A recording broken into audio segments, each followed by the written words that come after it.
ఇప్పుడైనా రావడం? ఇప్పుడేనమ్మా. లేకపోతే నిన్నొచ్చి రాత్రంతా గాలి తిరుగుళ్ళు తిరిగి ఇప్పుడొచ్చాడనుకుంటున్నావా అక్క? నువ్వు మరీను.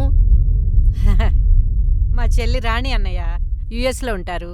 పెళ్ళికి రాలేదు కదా, మీకు తెలీదులే. నమస్కారం అన్నయ్య గారు. నమస్కారం అమ్మా. మీరు రండి నాన్న, ఫ్రెష్ అయి భోంచేద్దురు.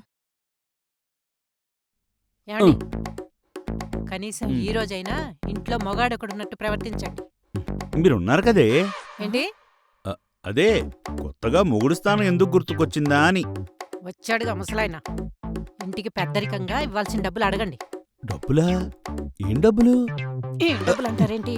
మనకి ఇవ్వాల్సిన కట్నం 40 లక్షలు. అంటే ఇప్పుడు అడిగితే బాగోదేమనే. తెలుసు ఇదే అంటారని. నేను అడుగుతాను, మీరు అనండి చాలు. కర్మ. బావ మరి ఇలా ఉన్నాడేంటి? ఆయన అలా ఉండబట్టే మేము ఇలా తగలటం. సర్లేరా.